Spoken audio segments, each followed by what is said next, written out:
Hi dear students, ಈ ವಿಡಿಯೋದಲ್ಲಿ ತುಂಬಾನೇ ಇನ್ಸ್ಪೈರಿಂಗ್ ಆಗಿರ್ತಕ್ಕಂತಹ ಒಂದು ಸ್ಟೋರಿಯನ್ನು ನಾವು ಡಿಸ್ಕಷನ್ ಮಾಡ್ತಾ ಇದ್ದೇವೆ ವಿದ್ಯಾರ್ಥಿಗಳೇ. ಈ ಒಂದು ಸ್ಟೋರಿಯನ್ನು ಬರೆದಿರ್ತಕ್ಕಂಥವರು ಆಂಟೋನ್ ಚೆಕೋವ್ ಅಂತಕ್ಕಂತಹ ಒಬ್ಬ ರೈಟರ್ ಆಗಿದ್ದಾರೆ. ಈ ಒಂದು ಸ್ಟೋರಿಯ ಟೈಟಲ್ ಗಮನಿಸಬಹುದು, ದ ಬೆಟ್ ಅಂತೇಳಿ. ನಾವು ಕನ್ನಡದಲ್ಲಿ ಬಾಜಿ ಕಟ್ಟೋದು ಅಥವಾ ಜೂಜು ಕಟ್ಟೋದು ಅಥವಾ ಪಣಕ್ಕಿಡೋದು ಅಂತ ಹೇಳ್ತೀವಲ್ವಾ, ಅದನ್ನೇ ನಾವು ಇಂಗ್ಲೀಷಲ್ಲಿ ಬೆಟ್ ಅಂತ ಕರಿತೇವೆ. ಈ ಒಂದು ಸ್ಟೋರಿ ತುಂಬಾನೇ ಇನ್ಸ್ಪೈರಿಂಗ್ ಆಗಿರ್ತಕ್ಕಂತಹ ಸ್ಟೋರಿ ಆಗಿದೆ. ಮನುಷ್ಯನ ಜೀವನದಲ್ಲಿ ಬುದ್ಧಿವಂತಿಕೆ ಅಂತಕ್ಕಂಥದ್ದು ಎಷ್ಟೊಂದು ಮುಖ್ಯ, ಹಣ ಅಂತಕ್ಕಂಥದ್ದು, ಆಸ್ತಿ ಅಂತಕ್ಕಂಥದ್ದು ಯಾವತ್ತಿಗೂ ಕೂಡ ಅದು ಮುಖ್ಯ ಅಲ್ಲ ಅಂತಕ್ಕಂತಹ ಒಂದು ಥೀಮನ್ನು ಒಳಗೊಂಡಿರ್ತಕ್ಕಂತಹ ಒಂದು ಸ್ಟೋರಿ ಇದಾಗಿದೆ ವಿದ್ಯಾರ್ಥಿಗಳೇ. ಬನ್ನಿ, ತುಂಬಾನೇ ಸರಳವಾಗಿರ್ತಕ್ಕಂತಹ ಸೆಂಟೆನ್ಸ್ಗಳಲ್ಲಿ ಈ ಒಂದು ಸ್ಟೋರಿಯ ಸಮರಿಯನ್ನು ನೋಡ್ತಾ ಹೋಗೋಣ ವಿದ್ಯಾರ್ಥಿಗಳೇ. ನೋಡಿ, ಇಂಗ್ಲೀಷ್ ಲಿಟ್ರೇಚರ್ಗೆ ಸಂಬಂಧಪಟ್ಟಂತೆ ಅನೇಕ ಲೆಸನ್ಸ್ಗಳನ್ನು ಆಲ್ರೆಡಿ ಕನ್ನಡಕ್ಕೆ ತುಂಬ ಸುಲಭವಾಗಿ ಅರ್ಥ ಆಗೋ ರೀತಿಯಲ್ಲಿ ಕನ್ನಡಕ್ಕೆ ಟ್ರಾನ್ಸ್ಲೇಟ್ ಮಾಡಿಕೊಂಡು ನಿಮಗೆ ಎಕ್ಸ್ಪ್ಲೇನ್ ಮಾಡಲಾಗ್ತಾ ಇದೆ. ಸೊ ಈ ರೀತಿ ನೀವು ಇಂಗ್ಲೀಷ್ ಲಿಟ್ರೇಚರನ್ನು ಸುಲಭವಾಗಿ ಕಲಿಬೇಕು ಅಂದರೆ ಈ ಚಾನಲನ್ನು ಸಬ್ಸ್ಕ್ರೈಬ್ ಮಾಡ್ಕೊಳ್ಳಿ, ನಿಮ್ಮ ಫ್ರೆಂಡ್ಸ್ ಜೊತೆನೂ ಕೂಡ ಶೇರ್ ಮಾಡ್ಕೊಳ್ಳಿ, ಹಾಗೂ ವಿಡಿಯೋಗಳಿಗೆ ಲೈಕ್ ಕೊಡೋದ್ರ ಮೂಲಕ ಸಪೋರ್ಟ್ ಮಾಡಿ ಮತ್ತು ನಿಮ್ಮ ಅನಿಸಿಕೆಗಳನ್ನು ಕಮೆಂಟ್ ಮೂಲಕ ತಿಳಿಸಿ ವಿದ್ಯಾರ್ಥಿಗಳೇ. ಫಸ್ಟ್ ಪಾಯಿಂಟ್ ಗಮನಿಸಿ. Anton Chekhov's story, The Bet, begins at a party hosted by a rich banker. ಒಬ್ಬ ರಿಚ್ ಬ್ಯಾಂಕರ್ ಇರ್ತಾರೆ ಈ ಒಂದು ಸ್ಟೋರಿಯಲ್ಲಿ. ಮುಖ್ಯವಾಗಿ ನೋಡಿ ವಿದ್ಯಾರ್ಥಿಗಳೇ, ನಾವು ಎರಡು ಕ್ಯಾರೆಕ್ಟರ್ಗಳನ್ನು ಈ ಒಂದು ಸ್ಟೋರಿಯಲ್ಲಿ ಗಮನಿಸ್ತೇವೆ. ಮೊದಲನೇದು ಈ ರಿಚ್ ಬ್ಯಾಂಕರ್ ಏನಿದಾನೋ ಈ ವ್ಯಕ್ತಿ ಆಗಿರ್ತಾನೆ, ಇನ್ನೊಬ್ನು ಯಂಗ್ ಲಾಯರ್ ಅಂತ ಬರ್ತಾನೆ. ಸೊ ಇವೆರಡು ಕ್ಯಾರೆಕ್ಟರ್ಗಳು ಕೂಡ ತುಂಬಾನೇ ಮುಖ್ಯ ಆಗಿರ್ತವೆ. ಸೊ ಈ ಒಂದು ಸ್ಟೋರಿ ಆರಂಭ ಆಗ್ತಕ್ಕಂತಹ ಪ್ಲೇಸ್ ಎಲ್ಲಪ್ಪ ಅಂದರೆ ಒಂದು ಪಾರ್ಟಿಯಲ್ಲಿ, ಅಂದರೆ ಈ ರಿಚ್ ಬ್ಯಾಂಕರ್ ಏನಿದ್ನಲ್ವಾ ಒಂದು ಪಾರ್ಟಿಯನ್ನು ಅವನು ಏರ್ಪಡಿಸಿರ್ತಾನೆ. ಸೊ ಅಲ್ಲಿಂದ ಆರಂಭ ಆಗುತ್ತೆ. Many guests were there and the group started talking about the death penalty. So ಅನೇಕ ಜನಗಳು ಅಲ್ಲಿ ಸೇರಿರ್ತಾರೆ. ಅವರೆಲ್ಲರೂ ಕೂಡ ಹಾಗೆ ಮಾತನಾಡ್ತಾ ಒಂದು ಡೆತ್ ಪೆನಾಲ್ಟಿ ಅಂದರೆ ನಾವು ಮರಣದಂಡನೆ ಅಂತ ಏನು ಕರಿತೀವಲ್ವಾ, ಸೊ ಅದರ ಕುರಿತು ಅಲ್ಲಿ ಚರ್ಚೆ ಬರುತ್ತೆ. ಸೊ ಅವರೆಲ್ಲರೂ ಕೂಡ ಅದರ ಕುರಿತು ತಮ್ಮ ಅನಿಸಿಕೆಗಳನ್ನು ಶೇರ್ ಮಾಡ್ತಾ ಹೋಗ್ತಾರೆ. Some people said the death penalty was cruel. ಕೆಲವೊಂದಿಷ್ಟು ಜನ ಹೇಳ್ತಾರೆ ಈ ಒಂದು ಡೆತ್ ಪೆನಾಲ್ಟಿ ಅಥವಾ ಮರಣದಂಡನೆ ಏನಿದೆನೋ ಇದು ತುಂಬಾನೇ ಕ್ರೂರವಾಗಿರ್ತಕ್ಕಂತಹ ಶಿಕ್ಷೆ ಅಂತೇಳಿ ಹೇಳ್ತಾರೆ. While others argued that keeping someone in prison for life was even worse. ಯಾವುದಾದ್ರೂ ಒಬ್ಬ ವ್ಯಕ್ತಿಯನ್ನು ಜೀವಾವಧಿ ಶಿಕ್ಷೆ ಅಂತ ಏನು ಕರಿತೀವಲ್ವಾ, ಅಂದರೆ ಅವನ ಜೀವನ ಪರ್ಯಂತ ಜೈಲಲ್ಲಿ ಇಡ್ತಕ್ಕಂಥದ್ದು ಅಂತೇಳಿ. ಸೊ ಅದು ಈ ಒಂದು ಮರಣದಂಡನೆಗಿಂತನೂ ತುಂಬ ಕ್ರೂರ ಅಂತಕ್ಕಂಥದ್ದನ್ನು ಕೆಲವೊಂದಿಷ್ಟು ಜನ ವಾದ ಮಾಡ್ತಾರೆ. The banker believed that execution was kinder because it killed quickly. So execution ಅಂದರೆ ಈ ಮರಣದಂಡನೆ ಶಿಕ್ಷೆ ಇದೆ ಅಲ್ವಾ, ಅದೇ ತುಂಬ ಒಳ್ಳೆಯದು ಅಂತೇಳಿ ಬ್ಯಾಂಕರ್ ಇಲ್ಲಿ ನಂಬ್ತಾ ಇದ್ದಾರೆ. ಇದಕ್ಕೆ ಕಾರಣ ಇಷ್ಟೇನೆ, ಆ ವ್ಯಕ್ತಿ ಬೇಗನೆ ಸತ್ತು ಹೋಗ್ಬಿಡ್ತಾನೆ. ಒಂದು ವೇಳೆ ಜೈಲಲ್ಲಿ ಜೀವನ ಪರ್ಯಂತ ಇರಬೇಕು ಅಂದರೆ ಅದು ತುಂಬಾನೇ ದೊಡ್ಡ ಶಿಕ್ಷೆ ಅಂತೇಳಿ ಬ್ಯಾಂಕರ್ ಒಂದು ವಿಷಯಕ್ಕೆ ಸಪೋರ್ಟ್ ಮಾಡ್ತಾನೆ. At the same party A Young lawyer ಡಿಸ್ಅಗ್ರೀಡ್. ಆ ಒಂದು ಪಾರ್ಟಿಗೆ ಬಂದಂತಹ ಒಬ್ಬ ಯಂಗ್ ಲಾಯರ್ ಅಲ್ಲಿರ್ತಾನೆ. ಅವನು ಈ ಬ್ಯಾಂಕರ್ನ ಅಭಿಪ್ರಾಯವನ್ನು ಅಲ್ಲಗಳಿತಾನೆ. He said both punishments were wrong. ಆ ಎರಡೂ ಶಿಕ್ಷೆಗಳು ಕೂಡ ತಪ್ಪು ಅಂತೇಳಿ ಅವನು ವಾದವನ್ನು ಮಾಡ್ತಾನೆ. But if he had to choose he would prefer life in prison. ಅನಿವಾರ್ಯವಾಗಿ ಆ ಒಂದು ಮರಣದಂಡನೆ ಇರ್ಬೋದು ಅಥವಾ ಜೀವಾವಧಿ ಶಿಕ್ಷೆ ಇರ್ಬೋದು, ಇವರೆರಡರಲ್ಲಿ ಒಂದನ್ನು ಆಯ್ಕೆ ಮಾಡ್ತಕ್ಕಂತಹ ಪರಿಸ್ಥಿತಿ ಏನಾದರೂ ಬಂದ್ಬಿಟ್ರೆ ನಾನು ಜೀವಾವಧಿ ಶಿಕ್ಷೆಯನ್ನೇ ಒಪ್ಕೊಳ್ತೇನೆ ಅಂಥೇಳಿ ಯಂಗ್ ಲಾಯರ್ ಸಪೋರ್ಟ್ ಮಾಡ್ತಾ ಇದ್ದಾನೆ ಆ ಒಂದು ಲೈಫ್ ಇನ್ ಪ್ರಿಸನ್ಗೆ. ಅದಕ್ಕೆ ಅವನು ಕಾರಣವನ್ನು ಕೂಡ ಇಲ್ಲಿ ಕೊಡ್ತಾ ಇದ್ದಾನೆ. He argued that life even in pain was better than dying immediately. So ಆ ಒಂದು ಜೀವನ ಪರ್ಯಂತ ಜೈಲಲ್ಲಿ ಇರ್ತಕ್ಕಂಥದ್ದು ಏನಿದೆನೋ ಅದೇ ಬೆಸ್ಟ್ ಅಂತ ಹೇಳಲಿಕ್ಕೆ ಕಾರಣ ಇಷ್ಟೇನೆ. ಹೇಗಾದರೂ ಜೀವಂತಿಕೆಯಿಂದ ಆ ಒಂದು ಜೈಲಲ್ಲಾದರೂ ಜೀವಂತಿಕೆಯಿಂದ ಇರಬಹುದಲ್ವಾ, ಸತ್ತು ಹೋದರೆ ಏನು ಸಾಧಿಸ್ಲಿಕ್ಕೆ ಆಗೋದಿಲ್ಲ ಅಂತಕ್ಕಂತಹ ಅಭಿಪ್ರಾಯವನ್ನು ಅವನು ವ್ಯಕ್ತಪಡಿಸ್ತಾನೆ. His words surprised the guests because he was so young but spoke with strong belief. ಈ ರೀತಿ ಆ ಯಂಗ್ ಲಾಯರ್ ಹೇಳಿದಾಗ ಅಲ್ಲಿದ್ದಂಥವ್ರೆಲ್ರಿಗೂ ಕೂಡ ಒಂದು ಆಶ್ಚರ್ಯ ಅನಿಸುತ್ತೆ. ಯಾಕೆಂದರೆ ಇವನು ತುಂಬಾನೇ ಯಂಗ್ ಆಗಿರ್ತಕ್ಕಂತಹ ವ್ಯಕ್ತಿ ಆಗಿರ್ತಾನೆ. ಹಾಗಿದ್ರೂ ಕೂಡ ಇವನು ಏನು ಹೇಳ್ತಾ ಇದ್ದಾನೋ ಆ ಒಂದು ಹೇಳಿಕೆಯಲ್ಲಿ ತುಂಬಾನೇ ದೃಢ ವಿಶ್ವಾಸವನ್ನು ಇವನು ಹೊಂದಿರ್ತಾನೆ. ಹಾಗಾಗಿ ಅವರೆಲ್ಲರೂ ಆಶ್ಚರ್ಯದಿಂದ ಇವನ ಕಡೆ ನೋಡ್ತಾ ಇದ್ದಾರೆ. The argument grew louder. ಆ ವಾದ ಅಲ್ಲಿಗೆ ನಿಲ್ಲೋದಿಲ್ಲ. ಒಂದಿಷ್ಟು ಜನ ಜೈಲಲ್ಲಿ ಇರ್ತಕ್ಕಂಥದ್ದು ಕಷ್ಟ ಅಂದರೆ ಕೆಲವೊಂದಿಷ್ಟು ಜನ ಸಾಯೋದೇ ಬೆಸ್ಟ್ ಅಂತ ಈ ರೀತಿ ಹೇಳ್ಕೊಂಡು ಹೋಗ್ತಾ ಇರ್ತಾರೆ. And finally the banker full of pride made A sudden offer. ಆ ಒಂದು ಕ್ಷಣದಲ್ಲಿ ಬ್ಯಾಂಕರ್ ಒಂದು ಆಫರನ್ನು ಇಲ್ಲಿ ಅಂದರೆ ಒಂದು ಪಣಕ್ಕೆ ಒಂದು ವಿಷಯವನ್ನು ಪ್ರಸ್ತಾಪ ಮಾಡ್ತಾ ಇದ್ದಾನೆ. He bet the lawyer 2 million rubles that he could not live 15 years in complete isolation. ಒಂದು ವೇಳೆ ನೀನು ಸುಮಾರು 15 ವರ್ಷ, ಗಮನಿಸಿ ವಿದ್ಯಾರ್ಥಿಗಳೇ, 15 years 15 ವರ್ಷ ನೀನು ಹಾಗೆ ಬಂಧನದಲ್ಲಿದ್ದರೆ, ಐಸೋಲೇಷನ್ ಅಂದರೆ ಜೈಲಲ್ಲಿದ್ದ ಹಾಗೇನೆ ಒಂಟಿತನದಿಂದ ಇರಬೇಕು, ಎಲ್ಲಿ ಹೋಗೋ ಹಾಗಿಲ್ಲ, ಯಾರ ಜೊತೆನೂ ಮಾತನಾಡೋ ಹಾಗಿಲ್ಲ. ಸೊ ಈ ರೀತಿ ನೀನು ನಡ್ಕೊಂಡಿದ್ದೆ ಆದರೆ ನಿನಗೆ 2 million ರೂಬೆಲ್ಸ್ ಅಂದರೆ ಇದು ಒಂದು ರಷ್ಯನ್ ಕರೆನ್ಸಿ ಆಗಿರುತ್ತೆ. ಸೊ ಅಷ್ಟೊಂದು ದುಡ್ಡನ್ನು ನಿನಗೆ ಕೊಡ್ತೇನೆ ಅಂತೇಳಿ ಒಂದು ಬಾಜಿಯನ್ನು, ಒಂದು ಪಣವನ್ನು ಕಟ್ತಾ ಇದ್ದಾನೆ. ಅಂದರೆ ಈಗ ಆ ಯಂಗ್ ಲಾಯರ್ ಏನಿದ್ನೋ ಅವನು ಒಂಟಿತನದಿಂದ 15 ವರ್ಷಗಳು ಕಳೆಯಬೇಕಾಗುತ್ತೆ ಈ ಒಂದು ಪಣಕ್ಕೆ ಒಪ್ಪಿಕೊಂಡ್ರೆ. Everyone at the party was shocked. So ಈ ಒಂದು ಜಿದ್ದನ್ನು ಏನು ಕಟ್ತಾ ಇದ್ದನೋ ಇದನ್ನು ಗಮನಿಸಿದಂತಹ ಅಲ್ಲಿದ್ದವರೆಲ್ಲರೂ ಕೂಡ ಒಂದು ಕ್ಷಣ ಶಾಕ್ ಆಗಿ ಹೋಗ್ತಾರೆ. ಯಾಕಂದರೆ ಅಷ್ಟೊಂದು ದೊಡ್ಡ ಪ್ರಮಾಣದ ಒಂದು ಬಾಜಿಯನ್ನು ಆ ಬ್ಯಾಂಕರಲ್ಲಿ ಕಟ್ತಾ ಇದ್ದಾನೆ. But the young lawyer bravely accepted. Young lawyer ಏನಿದ್ನೋ ಸ್ವಲ್ಪ ಹೊತ್ತು ವಿಚಾರ ಮಾಡಿ ಧೈರ್ಯದಿಂದಾನೇ ಆ ಒಂದು ಚಾಲೆಂಜನ್ನು ಅಕ್ಸೆಪ್ಟ್ ಮಾಡ್ಕೊಳ್ತಾ ಇದ್ದಾನೆ. ಅಂದರೆ ಸುಮಾರು 15 ವರ್ಷ ಈಗ ಅವನು ಒಬ್ಬಂಟಿಯಾಗಿ ಐಸೋಲೇಷನ್ನಲ್ಲಿ ವಾಸ ಮಾಡಲಿಕ್ಕೆ ಸಿದ್ಧತೆಯನ್ನು ಮಾಡ್ಕೊಳ್ತಾನೆ.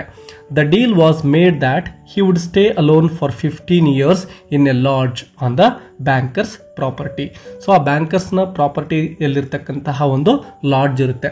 ಆ ಲಾಡ್ಜಲ್ಲಿ ಒಬ್ಬಂಟಿಯಾಗಿ ಸುಮಾರು 15 ವರ್ಷಗಳನ್ನು ಅವನು ಈಗ ಕಳಿಬೇಕಾಗುತ್ತೆ. The lawyer moved into the small lodge. He was not allowed to leave or meet anyone. ನೋಡಿ, ಆ ಒಂದು ಲಾಡ್ಜ್ಗೆ ಅವನು ಶಿಫ್ಟ್ ಆಗ್ತಾನೆ.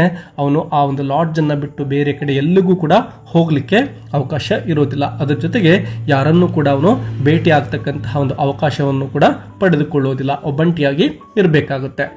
He's only freedom was to ask for books. ಅವನ ಒಂದೇ ಒಂದು ಕಂಪ್ಯಾನಿಯನ್ ಯಾರಪ್ಪ ಅಂದರೆ ಅವನಿಗೆ ಯಾವುದಾದ್ರೂ ಪುಸ್ತಕವನ್ನು ಓದಬೇಕು ಅಂದರೆ ಆ ಪುಸ್ತಕವನ್ನು ಕೇಳಬಹುದಾಗಿತ್ತು. ಅದರ ಜೊತೆಗೆ ಫುಡ್ ಇರ್ಬೋದು, ವೈನ್ ಇರ್ಬೋದು ಮತ್ತು ಮ್ಯೂಸಿಕ್ ಇರ್ಬೋದು, ಇವುಗಳನ್ನು ಅವನು ಪಡೆದುಕೊಳ್ಳಿಕ್ಕೆ ಅವಕಾಶವನ್ನು ನೀಡಲಾಗುತ್ತೆ. All his requests were given to him through notes. ಅವನು ಏನು ಬೇಕು ಅಂತ ಕೇಳ್ತಾನೋ ಅದೆಲ್ಲವನ್ನು ಕೂಡ ಅವನು ಬರೆದು ಕೊಡಬೇಕಾಗಿತ್ತು. ಅಂದರೆ ಯಾರ ಜೊತೆನೋ ಅದನ್ನು ಬಾಯಿ ಬಿಟ್ಟು ಕೇಳೋ ಹಾಗೆ ಇರಲಿಲ್ಲ, ಒಂದು ನೋಟ್ಸಲ್ಲಿ ಬರೆದು ಅದನ್ನು ಕೊಡಬೇಕು ಅವನು. At first the young lawyer felt lonely and restless. ಆರಂಭದಲ್ಲಿ ಲಾಯರ್ಗೆ ತುಂಬಾ ಕಷ್ಟ ಆಗುತ್ತೆ, ಒಬ್ಬಂಟಿ ಆಗಿ ಅವನು ಅಲ್ಲಿರಬೇಕಾಗಿರೋದ್ರಿಂದ ಒಂಟಿತನ ಅವನಿಗೆ ಕಾಡುತ್ತೆ. ಹಿ ಮಿಸ್ಡ್ ಪೀಪಲ್ ಆ್ಯಂಡ್ ಫ್ರೀಡಮ್. ಅಲ್ಲಿವರೆಗೂ ಎಲ್ಲ ಜನಗಳ ಜೊತೆ ಬೆರೆತು ಇರತಕ್ಕಂತಹ ವ್ಯಕ್ತಿ ಇದ್ದಕ್ಕಿದ್ದ ಹಾಗೆ ಎಲ್ಲರಿಂದ ದೂರ ಇರಬೇಕಲ್ವಾ, ಸೊ ಕಷ್ಟ ಆಗುತ್ತೆ. ಅದರ ಜೊತೆಗೆ ಅವನು ಸ್ವಾತಂತ್ರ್ಯವನ್ನು ಕೂಡ ಕಳೆದುಕೊಂಡಿದ್ದಾನೆ. ಯಾಕೆಂದರೆ ಆ ಲಾಡ್ಜನ್ನು ಬಿಟ್ಟು ಅವನು ಆಚೆ ಹೋಗೋ ಹಾಗೆ ಇರಲೇ ಇಲ್ಲ. ಸೊ ಸ್ವಾತಂತ್ರ್ಯ ಅಂತಕ್ಕಂಥದ್ದು ಕೂಡ ಈಗ ಅವನಿಗೆ ಇಲ್ಲ. During the first year, he passed the time by playing music, drinking wine and reading light novels. ಆ ಒಂದು ಲಾಡ್ಜ್ನ ತನ್ನ ಒಂದು ಮೊದಲ ಐಸೋಲೇಷನ್ ವರ್ಷ ಏನಿತ್ತೋ ಆಗ ಅವನು ಯಾವ ರೀತಿ ಕಳೀತಾನೆ ಅಂದರೆ ಮ್ಯೂಸಿಕ್ಕನ್ನು ಕೇಳ್ತಾ ಕಳೀತಾನೆ. ಅದರ ಜೊತೆಗೆ ಡ್ರಿಂಕಿಂಗ್ ವೈನ್ ಮತ್ತು ಕೆಲವೊಂದಿಷ್ಟು ನಾವೆಲ್ಸ್ಗಳನ್ನು ಓದ್ತಾ ಆ ಒಂದು ವರ್ಷವನ್ನು ತಳ್ತಾನೆ. He tried to distract himself from the sadness of being alone.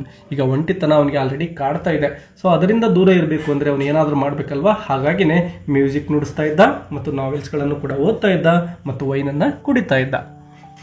He often wrote letters and asked for more books to keep his mind busy. So ಈಗ ಒಂದು ಪುಸ್ತಕವನ್ನು ಓದಿದ ನಂತರ ಮತ್ತೆ ಅವನಿಗೆ ಬೇರೆ ಕೆಲಸ ಇಲ್ಲ. ಹಾಗಾಗಿ ಅವನೇನು ಮಾಡ್ತಾನೆ, ಲೆಟರ್ ಬರೆಯುವುದರ ಮೂಲಕ ಇನ್ನೂ ಹೆಚ್ಚಿನ ಪುಸ್ತಕಗಳನ್ನು ತರಿಸ್ಕೊಳ್ತಾನೆ. ಕಂಪ್ಲೀಟ್ ಆಗಿ ಅವನ ಒಂದು ಮೈಂಡ್ ಏನಿತ್ತೋ ಅದು ಬ್ಯುಸಿ ಆಗಿರಬೇಕು, ಆ ರೀತಿ ನೋಡ್ಕೊಳ್ತಾ ಇದ್ದಾನೆ.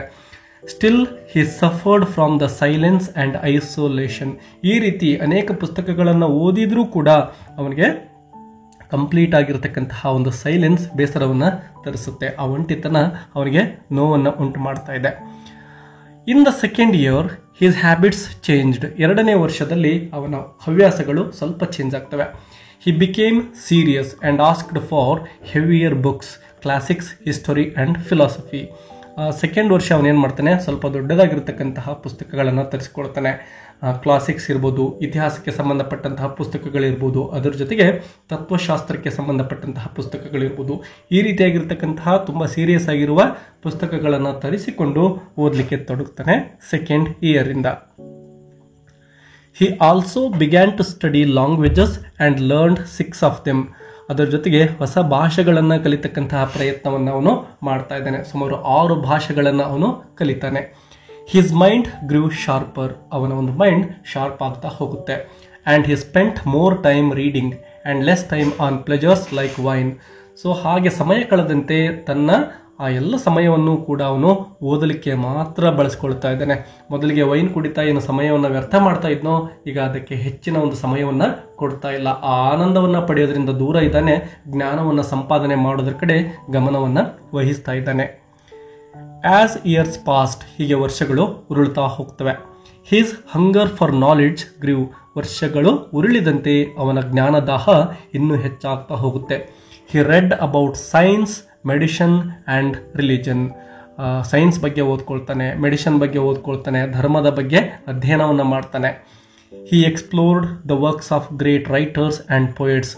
ಏನು ಜಗತ್ತಿನ ಬಹಳ ಮುಖ್ಯವಾಗಿರ್ತಕ್ಕಂತಹ ಗ್ರೇಟ್ ರೈಟರ್ಸ್ ಏನಿದ್ರೋ ಅವರೆಲ್ಲರ ಪುಸ್ತಕಗಳನ್ನು ಮತ್ತು ಅನೇಕ ಕವಿಗಳ ಪೋಯಮ್ಗಳನ್ನು ಓದ್ತಾ ಹೋಗ್ತಾನೆ. Sometimes he red non stop for months. ಅನೇಕ ತಿಂಗಳುಗಳ ಕಾಲ ಓದ್ತಕ್ಕಂತಹದ್ದನ್ನು ಮುಂದುವರಿಸ್ಕೊಂಡು ಹೋಗ್ತಾನೆ. ಅಂದರೆ ನಾನ್ ಸ್ಟಾಪ್ ಆಗಿ ಓದ್ತಾನೆ ಇರ್ತಾನೆ. ದಿನದ ಅವನಿಗೆ ಯಾವಾಗೆಲ್ಲ ಎಚ್ಚರವಾಗಿರ್ತಾನೋ ಆಗೆಲ್ಲ ಬರೀ ಓದ್ತಕ್ಕಂತಹ ಕೆಲಸವನ್ನೇ ಮಾಡ್ತಾ ಇದ್ದಾನೆ ಅಂತ ಹೇಳ್ಬೋದು. ಬೇರೆ ಯಾವುದಕ್ಕೂ ಕೂಡ ಈಗ ಸಮಯವನ್ನು ಅವನು ಕೊಡ್ತಾ ಇಲ್ಲ. Other times he would stop and only play music. ಅವನು ಬೇರೆ ಟೈಮ್ ಯಾವುದಕ್ಕೆ ಯೂಸ್ ಮಾಡ್ತಾ ಇದ್ದ ಅಂದರೆ ಕೇವಲ ಮ್ಯೂಸಿಕನ್ನು ನುಡಿಸೋಕೆ ಮಾತ್ರ. ಆ ಮ್ಯೂಸಿಕನ್ನು ನುಡಿಸೋದು ಬಿಟ್ಟರೆ ಓದೋಕ್ಕೆ ಸಮಯವನ್ನು ಕೊಡ್ತಾ ಇದ್ದ. His studies showed how his mind and soul were changing over time. ಹಾಗೆ ನಿಧಾನಕ್ಕೆ ಅನೇಕ ಪುಸ್ತಕಗಳನ್ನು ಓದ್ತಾ ಅವನ ಮೈಂಡ್ ಚೇಂಜ್ ಆಗ್ತಾ ಹೋಗುತ್ತೆ ಸಮಯ ಕಳೆದ ಹಾಗೆ. By the 10th year, the lawyer started reading the Bible and religious books. ಸುಮಾರು 10 ವರ್ಷಗಳನ್ನು ಹೀಗೆ ಅವನು ಕಳೀತಾನೆ. 10ನೇ ವರ್ಷದ ನಂತರದಲ್ಲಿ ಬೈಬಲನ್ನು, ಅಂದರೆ ಕ್ರಿಶ್ಚಿಯನ್ನರ ಪವಿತ್ರ ಗ್ರಂಥವಾಗಿರ್ತಕ್ಕಂತಹ ಬೈಬಲನ್ನು ಮತ್ತು ಧರ್ಮಕ್ಕೆ ಸಂಬಂಧಪಟ್ಟಂತಹ ಅನೇಕ ಪುಸ್ತಕಗಳನ್ನು ಓದಲಿಕ್ಕೆ ತೊಡಗಿಕೊಳ್ತಾ ಇದ್ದಾನೆ. He thought deeply about the meaning of life, death and god. ಹಾಗೆ ಈ ಒಂದು ಧರ್ಮ ಗ್ರಂಥಗಳನ್ನು ಅಧ್ಯಯನ ಮಾಡ್ತಾ ಜೀವನ ಅಂದರೆ ಏನು ಅಂತಕ್ಕಂಥದ್ದನ್ನು ತಿಳ್ಕೊಳ್ತಾ ಹೋಗ್ತಾನೆ. ಸಾವು ಮತ್ತು ದೇವರುಗಳ ಕುರಿತು ಕೂಡ ಅವನು ಸ್ಟಡಿ ಮಾಡ್ಕೊಳ್ತಾನೆ. He was no longer the same young man who loved fun and excitement. ಇವನು ಯಂಗಾಗಿದ್ದಾಗ ತುಂಬಾ ಸಂತೋಷದಿಂದ ಸಮಯವನ್ನು ಕಳೀತಾ ಇದ್ದ, ಎಕ್ಸೈಟ್ಮೆಂಟ್ ಅವನಲ್ಲಿ ಇತ್ತು. ಆದರೆ ಈಗ ತುಂಬ ಸೀರಿಯಸ್ ಆಗಿರ್ತಕ್ಕಂತಹ ವ್ಯಕ್ತಿ ಅವನಾಗ್ತಾ ಇದ್ದಾನೆ. He had grown into a thoughtful and spiritual person. ನಿಧಾನಕ್ಕೆ ಒಬ್ಬ ವಿಚಾರವಾದಿ ಆಗ್ತಾ ಇದ್ದಾನೆ. ಒಬ್ಬ ಸ್ಪಿರಿಚುವಲ್ ಅಂದರೆ ಧಾರ್ಮಿಕವಾಗಿರ್ತಕ್ಕಂತಹ ಜ್ಞಾನವನ್ನು ಸಂಪಾದನೆ ಮಾಡ್ಕೊಳ್ತಾನೆ. Who cared more about truth than about money or pleasure. ಹಾಗೆ ದಿನಗಳು ಕಳೆದಂತೆ ಅವನು ದುಡ್ಡಿಗೆ ಬೆಲೆ ಕೊಡ್ತಕ್ಕಂಥದ್ದನ್ನು ಬಿಡ್ತಾ ಇದ್ದಾನೆ. ಸಂತೋಷ ಅಂದರೆ ಪ್ಲೆಜರ್ ಅಂದರೆ ನಮ್ಮ ದಿನನಿತ್ಯದ ಸಂತೋಷ ಅಂತಕ್ಕಂಥದ್ದನ್ನು ಅವನು ಇಷ್ಟಪಡ್ತಾ ಇಲ್ಲ. ಅವನು ಇಷ್ಟಪಡ್ತಾ ಇರತಕ್ಕಂಥದ್ದು ಕೇವಲ ಟ್ರುತ್, ಸತ್ಯವನ್ನು ಮಾತ್ರ ಅವನೀಗ ಅರ್ಥ ಮಾಡ್ಕೊಳ್ತಾ ಇದ್ದಾನೆ. ಸತ್ಯವನ್ನು ಬಿಟ್ಟು ಈ ಸಂತೋಷ, ಹಣ ಇವು ಯಾವೂ ಕೂಡ ಬೇಡ ಅಂತಕ್ಕಂಥದ್ದನ್ನು ಅವನು ಅರ್ಥ ಮಾಡ್ಕೊಳ್ತಾ ಹೋಗ್ತಾನೆ.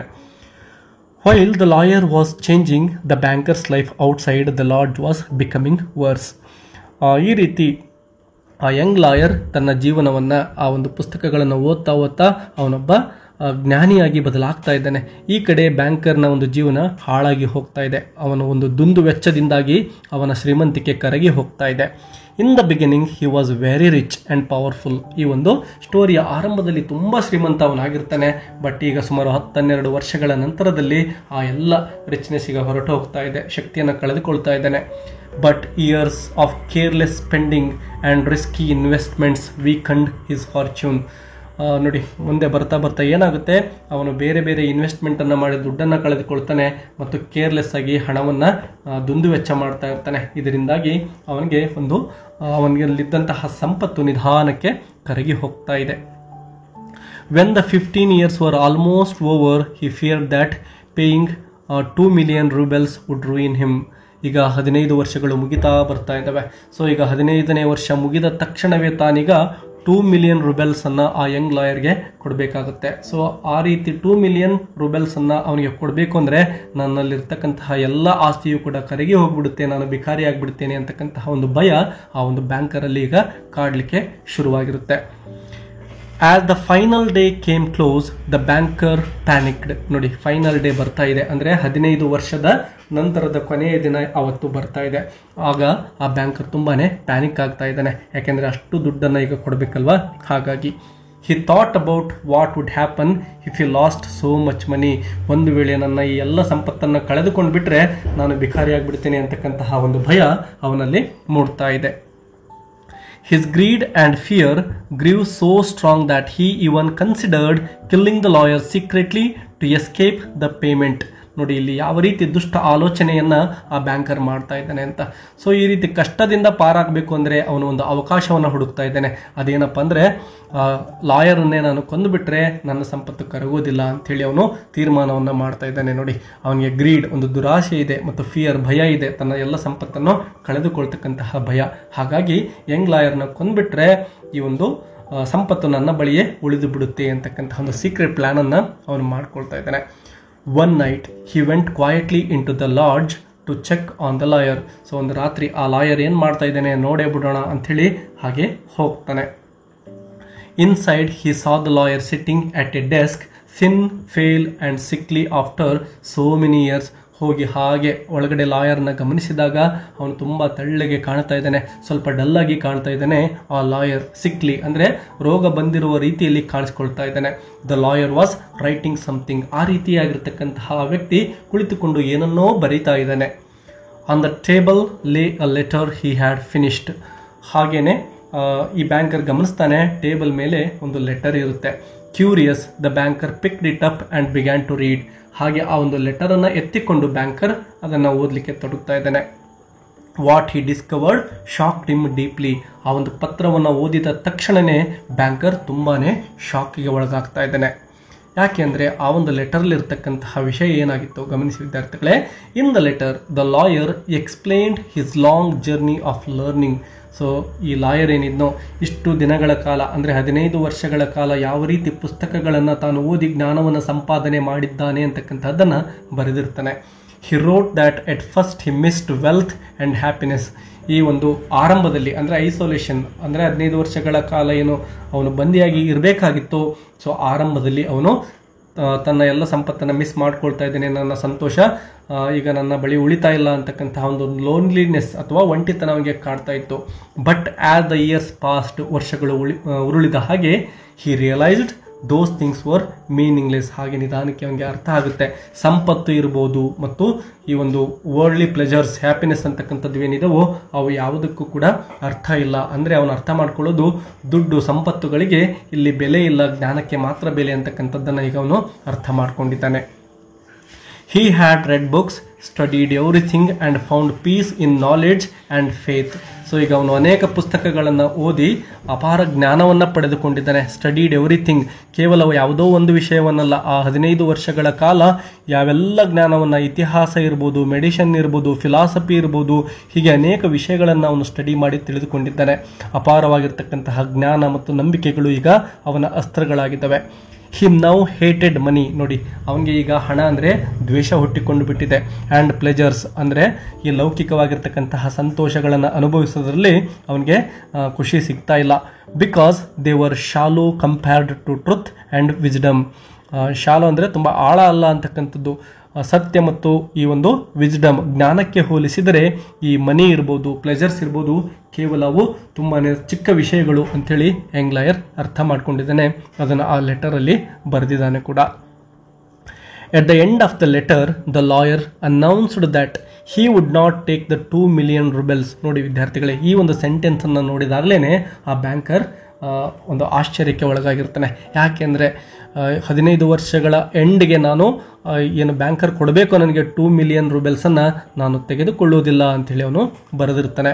To prove this he said he would leave the lodge 5 hours before the 15 years ended. So ಈಗ ಆ ಒಂದು 2 million rubles ಯಾವ ರೀತಿ ರಿಜೆಕ್ಟ್ ಮಾಡ್ತೇನೆ ಅಂತಕ್ಕಂಥದ್ದನ್ನು ಕೂಡ ಬರೆದಿದ್ದಾನೆ. ನಾನೇನು ಮಾಡಿಬಿಡ್ತೇನೆ, ಕೇವಲ 5 ಗಂಟೆಗಳ ಮೊದಲು ಈ ಒಂದು ಲೋನ್ಲಿನೆಸ್ ಅಂದರೆ ಒಬ್ಬಂಟಿಯಾಗಿ ಏನು ಲಾಡ್ಜಲ್ಲಿ ಇದೆನೋ ಇದನ್ನು ಬಿಟ್ಟು ಆಚೆ ಬಂದುಬಿಡ್ತೇನೆ. ಅಂದರೆ ಆ ಒಂದು ಬೆಟ್ ಏನಿತ್ತೋ ಅದರಲ್ಲಿ ನಾನು ಸೋಲನ್ನು ಒಪ್ಪಿಕೊಂಡು ಆ ದುಡ್ಡನ್ನು ತಿರಸ್ಕಾರ ಮಾಡ್ತೇನೆ ಅಂತಕ್ಕಂತಹ ವಿಷಯವನ್ನು ಕೂಡ ಆ ಲೆಟರಲ್ಲಿ ಬರೆದಿರ್ತಾನೆ. ನೋಡಿ ಎಷ್ಟೊಂದು ಆ ಜ್ಞಾನವನ್ನು ಪಡೆದುಕೊಂಡ ನಂತರದಲ್ಲಿ ಅವನು ಆ ಒಂದು ಹಣಕ್ಕಾಗಲಿ ಸಂಪತ್ತಿಗಾಗಿ ವ್ಯಾಮೋಹವನ್ನು ಪಡ್ತಾ ಇಲ್ಲ. This way he would lose the bet on purpose. ಈ ರೀತಿ ತಾನೇ ಪರ್ಪಸ್ಫುಲಿ ಆ ಒಂದು ಬೆಟ್ಟನ್ನು ಸೋಲಿಕ್ಕೆ ಸಿದ್ಧನಾಗಿದ್ದಾನೆ. He wanted to show the world that money was worthless to him. ಅವನ ಪ್ರಕಾರ ಈ ಹಣ ಅಂತಕ್ಕಂಥದ್ದು ಯಾವುದಕ್ಕೂ ಬಾರದೇ ಇರತಕ್ಕಂಥದ್ದು, ಅದು ವರ್ತ್ಲೆಸ್ ಅಂತೇಳಿ ಹೇಳ್ತಾ ಇದ್ದಾನೆ. The banker was filled with emotions. ಆ ಒಂದು ಪದಗಳನ್ನು ಓದಿದ ಬ್ಯಾಂಕರ್ ತುಂಬಾನೇ ಎಮೋಷನ್ಗೆ ಒಳಗಾಗ್ತಾನೆ. On one hand he was relieved. ಒಂದು ಕಡೆ ಅವನಿಗೆ ಖುಷಿ ಆಗ್ತಾ ಇದೆ, ಯಾಕೆಂದರೆ ಈಗ ಆ ಯಂಗ್ ಲಾಯರ್ ಏನು ಆ ದುಡ್ಡನ್ನು ತೆಗೆದುಕೊಳ್ಳೋದಿಲ್ಲ ಅಂಥೇಳಿ ಅವನೇ ಹೇಳ್ತಾ ಇದ್ದಾನೆ. Because he no longer had to pay the money. ಮತ್ತು ಆ ಯಂಗ್ ಲಾಯರ್ಗೆ ದುಡ್ಡನ್ನು ಕೊಡಲೇಬೇಕು ಅಂತೇನೂ ಇಲ್ಲ ಈಗ. On the other hand he felt ashamed. ಇನ್ನೊಂದು ಕಡೆ ಅವನಿಗೆ ನಾಚಿಕೆ ಆಗ್ತಾ ಇದೆ. He realized that while the lawyer had grown wiser and nobler, he himself had become greedy. ಒಂದು ಕಡೆ ಆ ಯಂಗ್ ಲಾಯರ್ ಅನೇಕ ಪುಸ್ತಕಗಳನ್ನು ಓದಿ ಜ್ಞಾನದ ಒಡೆಯನಾಗಿದ್ದಾನೆ. ಇನ್ನೊಂದು ಕಡೆ ಈ ವ್ಯಕ್ತಿ ದುರಾಸೆಗೆ ಒಳಗಾಗಿದ್ದಾನೆ, ವೀಕ್ ಆಗಿದ್ದಾನೆ ಮತ್ತು ಅವನ ಮನಸ್ಸು ಕ್ರೂರವಾಗಿದೆ. ಯಾಕೆಂದರೆ ಒಬ್ಬ ವ್ಯಕ್ತಿಯನ್ನು ಸಾಯಿಸಲಿಕ್ಕೂ ಕೂಡ ಅವನು ಸಿದ್ಧನಾಗಿದ್ದಾನೆ ಆ ದುಡ್ಡಿಗೋಸ್ಕರ. The lawyer had won a greater victory, freedom from desire. ಈಗ ಲಾಯರ್ ಏನು ಗೆದ್ದಿದ್ದಾನೆಪ್ಪ ಅಂದರೆ ದುಡ್ಡನ್ನು ಗೆಲ್ಲದೇ ಇರಬಹುದು, ಆದರೆ ಅವನಿಗೆ ದೊಡ್ಡ ಜಯ ಸಿಕ್ಕಿದೆ. ಅದ್ಯಾವುದಪ್ಪ ಅಂದರೆ ಫ್ರೀಡಮ್ ಫ್ರಮ್ ಡಿಸೈರ್. ಆಸೆ ಅಥವಾ ದುರಾಸೆಗಳಿಂದ ಅವನು ಸ್ವಾತಂತ್ರ್ಯವನ್ನು ಪಡೆದುಕೊಂಡಿದ್ದಾನೆ. ಯಾವುದರ ಮೇಲೆಯೂ ಕೂಡ ಅವನಿಗೆ ವ್ಯಾಮೋಹ ಉಳಿದಿಲ್ಲ. ನೋಡಿ, ಜ್ಞಾನವನ್ನು ಪಡೆದುಕೊಂಡಿರ್ತಕ್ಕಂತಹ ವ್ಯಕ್ತಿಯ ಮನಸ್ಥಿತಿ ಯಾವ ರೀತಿ ಪರಿಶುದ್ಧವಾಗುತ್ತೆ ಅನ್ನಲಿಕ್ಕೆ ಒಬ್ಬ ಎಕ್ಸಾಂಪಲ್ ಆಗಿ ಇಲ್ಲಿ ಯಂಗ್ ಲಾಯರ್ ಇಲ್ಲಿ ಕಾಣಿಸ್ಕೊಳ್ತಾ ಇದ್ದಾನೆ. While the banker had only clung to wealth. ಈ ಕಡೆ ದುಡ್ಡನ್ನು ಹೊಂದಿರತಕ್ಕಂತಹ ಬ್ಯಾಂಕರ್ ವ್ಯಾಮೋಹಕ್ಕೆ ಒಳಗಾಗಿದ್ದಾನೆ, ಆ ಸಂಪತ್ತಿನ ಒಂದು ಸುಳಿಯಲ್ಲಿ ಸಿಲುಕಿಕೊಂಡಿದ್ದಾನೆ. Just as promised the lawyer left the lodge quietly before the bet was complete. So ಯಾವ ರೀತಿ ಅವನು ಲೆಟರಲ್ಲಿ ಬರೆದಿರ್ತಾನಲ್ವಾ, 5 ಗಂಟೆಗಳ ಮೊದಲು ನಾನು ಆಚೆ ಬರ್ತೀನಿ ಅಂಥೇಳಿ, ಅದರ ಪ್ರಕಾರನೇ ಆ ಲಾಡ್ಜಿಂದ ಲಾಯರ್ ಹೊರಗಡೆ ಬರ್ತಾ ಇದ್ದಾನೆ. He gave up the money to stay true to his beliefs. ಅಂದರೆ ಅವನೇನು ನಂಬಿಕೆಯನ್ನು ಇಟ್ಟಿದ್ನೋ ಜೀವನದಲ್ಲಿ ದುಡ್ಡು ಅಂತಕ್ಕಂಥದ್ದು, ಸಂಪತ್ತು ಅಂತಕ್ಕಂಥದ್ದು ಅಷ್ಟೊಂದು ಮುಖ್ಯ ಅಲ್ಲ ಅಂತಕ್ಕಂತಹ ಒಂದು ನಂಬಿಕೆಯನ್ನು ಹೊಂದಿರ್ತಾನೆ. ಕೇವಲ ಜ್ಞಾನ ಅಂತಕ್ಕಂಥದ್ದೇ ಶ್ರೇಷ್ಠವಾಗಿರೋದು ಅಂಥೇಳಿ ಅಂದ್ಕೊಂಡಿರ್ತಾನೆ. ಸೊ ಆ ಒಂದು ನಂಬಿಕೆಯ ಪ್ರಕಾರವೇ ಅವನು ಈಗ ನಡೆದುಕೊಳ್ತಾ ಇದ್ದಾನೆ. The banker hid the letter in his safe. Banker ಏನು ಮಾಡ್ತಾನೆ, ಆ ಲೆಟರ್ ಸಿಕ್ಕಿತ್ತಲ್ವಾ ಯಂಗ್ ಲಾಯರ್ ಬರೆದಿರ್ತಕ್ಕಂಥದ್ದು, ಅದನ್ನು ತೆಗೆದುಕೊಂಡು ಹೋಗಿ ತನ್ನ ಒಂದು ಸೇಫಲ್ಲಿ, ಅಂದರೆ ಅದು ಯಾರಿಗೂ ಸಿಗದ ರೀತಿಯಲ್ಲಿ ಬಚ್ಚಿಡ್ತಾ ಇದ್ದಾನೆ. Afraid that the world would laugh at him if they learn the truth. ಒಂದು ವೇಳೆ ಈ ಲೆಟರ್ ಬೇರೆಯವರಿಗೆ ಸಿಕ್ಬಿಟ್ರೆ ಅವನಿಗೆ ಅವಮಾನ ಆಗುತ್ತೆ. ಆ ಕಾರಣದಿಂದನೇ ಅದನ್ನು ಹೋಗಿ ಅಲ್ಲಿ ಬಚ್ಚಿಡ್ತಾ ಇದ್ದಾನೆ. The story ends by showing the huge difference between the two men. So ಆ ಇಬ್ಬರು ವ್ಯಕ್ತಿಗಳಲ್ಲಿರ್ತಕ್ಕಂತಹ ಒಂದು ಡಿಫರೆನ್ಸ್ ಏನಿತ್ತು, ಅಂದರೆ ಭಿನ್ನತೆ ಏನಿತ್ತು, ಅದನ್ನು ತೋರಿಸುವುದರ ಮೂಲಕ ಈ ಒಂದು ಸ್ಟೋರಿ ಎಂಡ್ ಆಗ್ತಾ ಇದೆ ವಿದ್ಯಾರ್ಥಿಗಳೇ. One who valued money above all and other who rejected it. ಒಬ್ಬ ವ್ಯಕ್ತಿ ಕೇವಲ ಹಣಕ್ಕೆ ಮಾತ್ರ ಬೆಲೆ ಕೊಡ್ತಾ ಇದ್ದಾನೆ, ಇನ್ನೊಬ್ಬ ವ್ಯಕ್ತಿ ಜ್ಞಾನವನ್ನು ಸಂಪಾದನೆ ಮಾಡಿಕೊಂಡು ಅದನ್ನು ತಿರಸ್ಕರಿಸ್ತಾ ಇದ್ದಾನೆ. ಇಟ್ ಫಾರ್ ವಿಸ್ಡಮ್ ಅಂದರೆ ಇಲ್ಲಿ ಜ್ಞಾನ ಅಂತ ನಾವು ಅರ್ಥ ಮಾಡ್ಕೋಬೇಕಾಗುತ್ತೆ. ವಿಸ್ಡಮ್ ಆ್ಯಂಡ್ ಪೀಸ್ ಅಂತಕ್ಕಂಥವೇ ಅವನಿಗೆ ಮುಖ್ಯವಾಗಿ ಕಾಣಿಸ್ಕೊಳ್ತವೆ. ವಿದ್ಯಾರ್ಥಿಗಳೇ, ನಿಮ್ಮ ಪ್ರಕಾರ ವಿಸ್ಡಮ್ ಆರ್ ಮನಿ ಕಮೆಂಟ್ ಬಾಕ್ಸಲ್ಲಿ ತಿಳಿಸಿ ಅಂತ ಹೇಳ್ತಾ ಇಲ್ಲಿಗೆ ವಿಡಿಯೋವನ್ನು ಮುಗಿಸೋಣ. ನಿಮ್ಮ ಅಭಿಪ್ರಾಯಗಳನ್ನು ಕೂಡ ಶೇರ್ ಮಾಡ್ಕೊಳ್ಳೋದನ್ನು ಮರಿಬೇಡಿ. ನಿಮ್ಗೆ ಯಾವುದಾದ್ರೂ ಲೆಸನ್ ಬೇಕು ಅಂದರೆ ಕಮೆಂಟ್ ಮಾಡಿ ವಿದ್ಯಾರ್ಥಿಗಳೇ. Take care and all the best.